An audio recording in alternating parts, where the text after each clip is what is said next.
And Deputy Sean Kenny has next issue. 4 minutes, Deputy, to... Thank you, Last Cappagh, and I want to thank the Cappagh for selecting this matter as a topical issue, and thank the Minister for coming in to reply. Last Cappagh, I'm raising this issue on behalf of a constituent, Mr. Paddy Mooney, with his consent. He's a man in his late 70s who is on a waiting list for a knee replacement at Cappagh Hospital since earlier this year. He contacted my office in September last, and I believe that his case illustrates that of many others who are in a similar position, waiting for hip and knee joint replacement surgery at Cappagh Hospital for some time. I wrote to Cappagh Hospital at his request, seeking to find out when he could expect to have the knee replacement procedure carried out. I received the following reply, which I will read into the record of the House with the consent of my constituent and the consultant orthopaedic surgeon who wrote the letter. And the letter is addressed to myself, and it's from the Department of Trauma and Orthopaedic Surgery, Connolly Hospital, Blanchardstown. Mr. Paddy Mooney. Dear Mr. Kenny, Mr. Mooney urgently needs to have a knee replacement at Cappagh Hospital.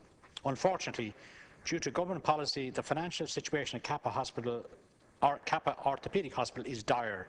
I am not allowed to do the amount of work that I would like to do, and in fact Cappagh Hospital is severely restricted in the amount of operations. In Cappagh we have 7 operation theatres. Currently only 2 of these operation theatres work per day, and usually only for half a day. Cappagh Hospital is functioning to about 15 to 20% of its capacity. If you can arrange through your contacts in government to alleviate this situation, I would be glad to be able to get Mr. Mooney's operation done much quicker. Currently there are over 200 patients on my waiting list for joint replacement surgery, meaning that my waiting list is well over a year. Yours sincerely, Mr. Paddy Kenny, Consultant Orthopaedic Surgeon. I subsequently spoke by telephone with Mr. Paddy Kenny, and he reaffirmed the contents of his letter. Mr. Kenny later took part in the radio programme The Joe Duffy Show on the 10th of October last. On air, he described the situation at Cappagh Hospital, where on a day-to-day basis, usually only 2 of the 7 operating theatres were in use, although he maintained that there are enough consultants available to ensure that all of the 7 theatres would be fully utilised.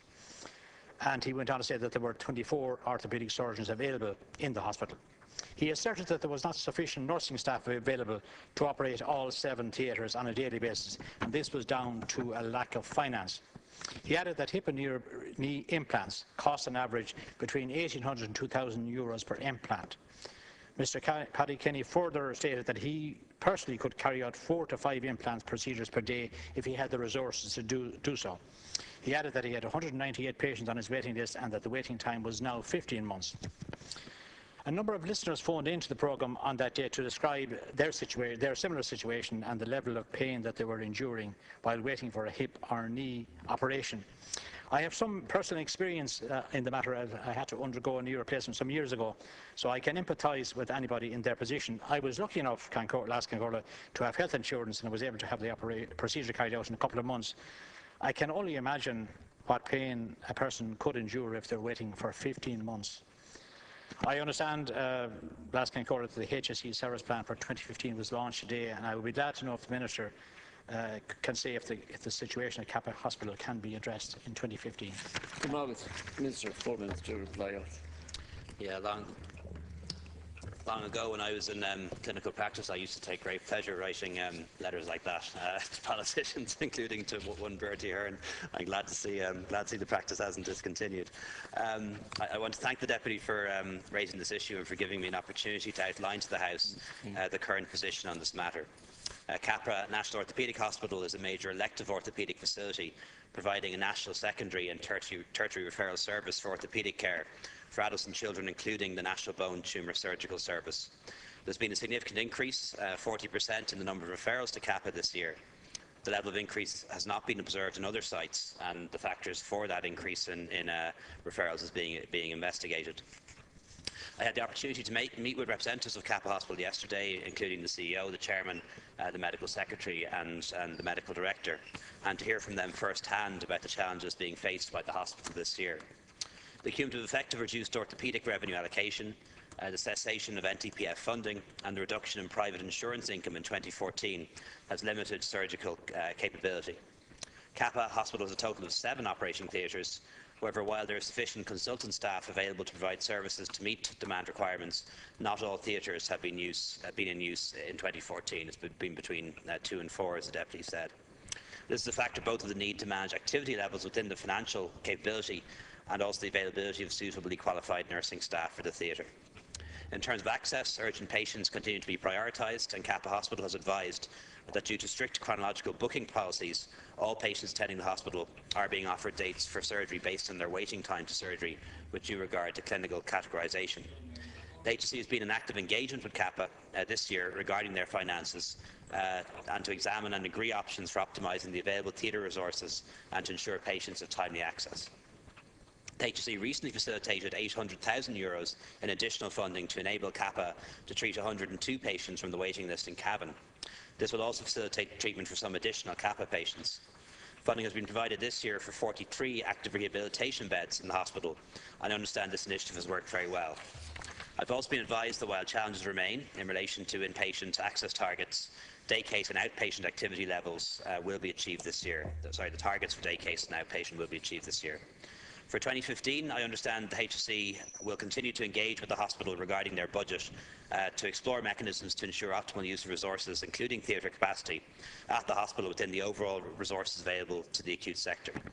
The Deputy will also be aware that Cappagh Hospital is part of the Ireland East Hospital Group, which includes the Mater, St Vincent's, Mullingar, St Luke's in Kilkenny, Wexford, the National Maternity Hospital in Hall Street, Our Lady's in Navan, St Columkills, St Michael's in Dunleary and the Ioneer. I'm very confident that there will be a structured integration of Cappagh Hospital into the R&D's hospital group in 2015, and this will provide opportunities and supports for Cappagh in managing demand and delivering high quality, safe patient care in a cost effective manner. Thank you, Laskin Corla. I take note of the fact that Minister yourself used to write similar letters to what Mr. Paddy Kenny wrote. But really, I take what you're said, and that you hope that by reorganising the hospital system that something better can happen. But really, when you consider the people who are on the waiting list, it tends to be older people who suffer from knee and hip replacements, and if they're over a year waiting, they have suffered from pain and trauma. They have difficulty. My constituent tells me he has difficulty walking to the shops, and it's getting worse. And that kind of pain is something that a person shouldn't have to endure when they come to their older years. And I think there should be some priority in dealing with cases like this. I just want to know, Minister, is there a particular problem in Cappagh Hospital that is not replicated anywhere else? And if that particular problem can be dealt with and addressed, would that mean that the 15 months waiting list could be reduced? You mentioned that there are other hospitals, Columkills and the Mater and other. It would be quite if people could go to another hospital to get the same orthopaedic surgery done, then that would be great. But I'd like to know, do people have options in terms of can they go somewhere else? And if there is a particular problem associated with Cappagh Hospital in particular. Come on, Minister, to conclude. No, there isn't a particular problem in Cappagh. Actually, it's a very well run and very well managed hospital, and ironically, I think in some ways they demonstrate what the consequences often are of coming in on budget, because they don't have emergency admissions. There's no ED department.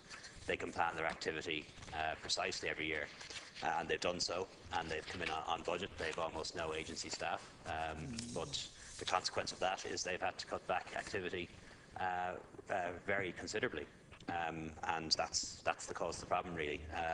So in the HSE service plan that was published earlier today, provision is made for an increase in the number of day cases and day surgeries by 20,000 next year, and it is intended within the €4 billion budget for hospitals to provide an increase in the budget for Cappagh next year, so they can begin to ramp up activity again. So hopefully that will show real results next year in terms of people like your constituent, and indeed many of mine, experiencing shorter waiting lists.